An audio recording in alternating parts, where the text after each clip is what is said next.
Salam damai dan sukacita dalam Kristus Yesus bagi Anda sekalian. Saudara-saudaraku yang terkasih, hari ini semua orang takut dengan virus corona. Tapi apakah kita sungguh-sungguh takut dengan virus atau kita takut dengan kematian?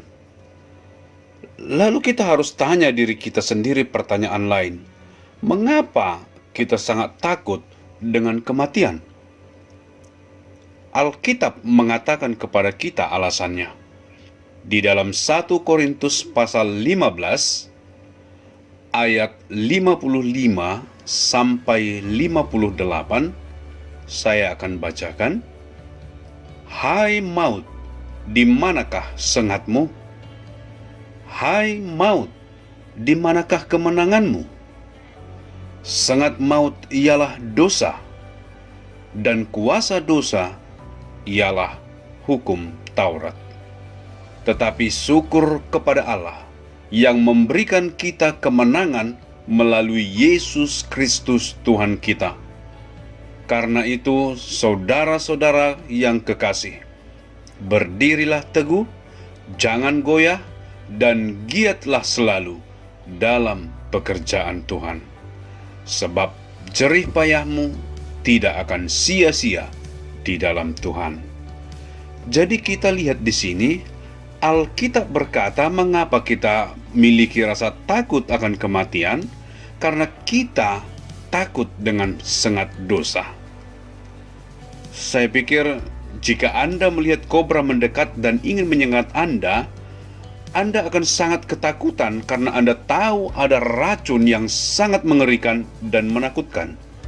Kita semua takut kematian karena kita semua tahu bahwa kita adalah orang berdosa. Dan kita semua tahu bahwa Allah adalah kudus. Dan Allah yang kudus harus menghakimi dosa.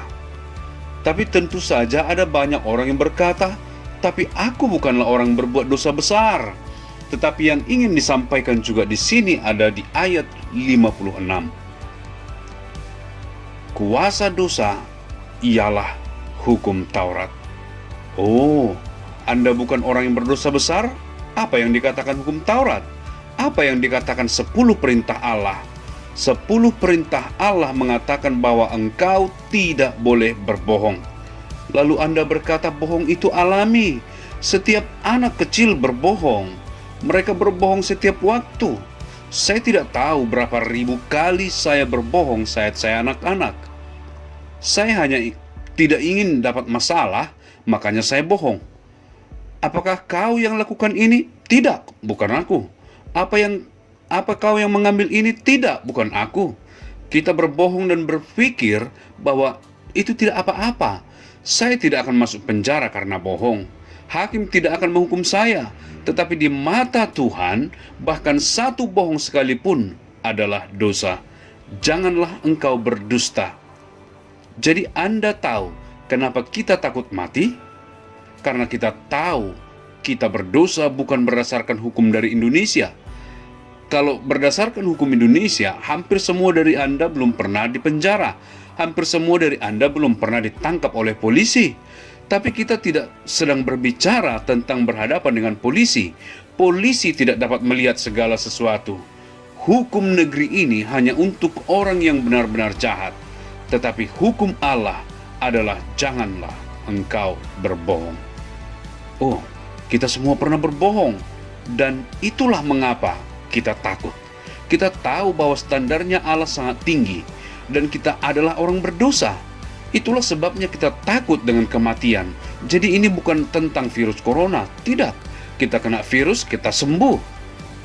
Seperti kita pernah sakit berkali-kali dalam hidup kita, tidak menakutkan.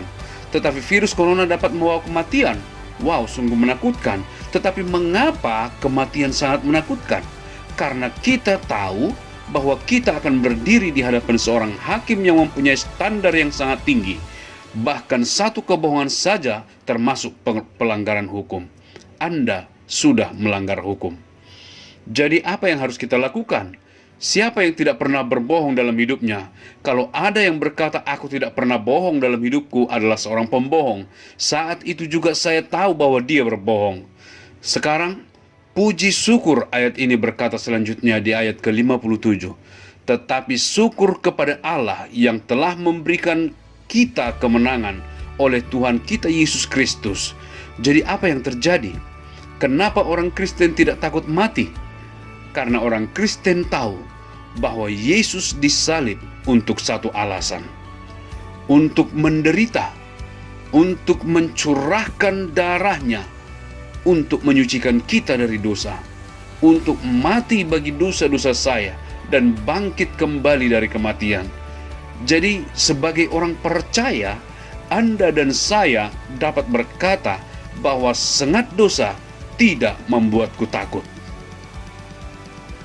Karena semua dosa-dosaku telah dibayar di atas kayu salib.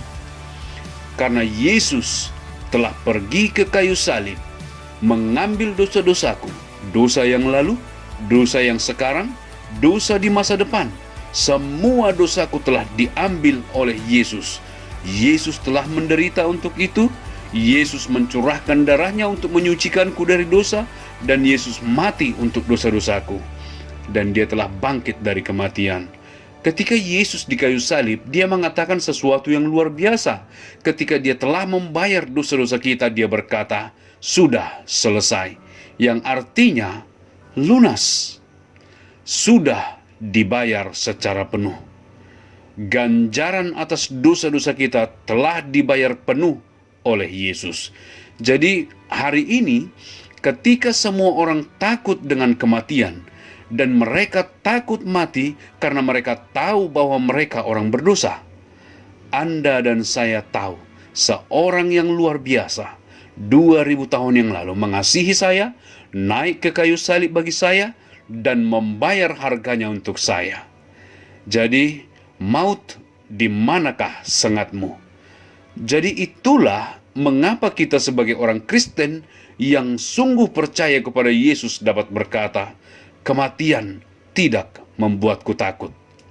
Aku siap untuk berdiri di hadapan Allah. Aku orang berdosa, aku tahu. Tetapi aku tahu Yesus telah membayar semua dosa-dosaku. Suatu hari, ketika aku berdiri di hadapan Allah dan berkata, 'Tuhan, Engkau tahu aku orang berdosa, tapi terima kasih untuk Yesus yang telah Engkau utus untuk mengangkat dosa-dosaku. Aku telah percaya kepadanya.' Dan Allah akan berkata, 'Selamat datang di rumah.'" Jadi saya harap ini dapat membantu kita untuk memahami apa yang telah Yesus lakukan di atas kayu salib. Dia telah menyelesaikan dosa-dosa kita lunas. Tuhan memberkati Anda.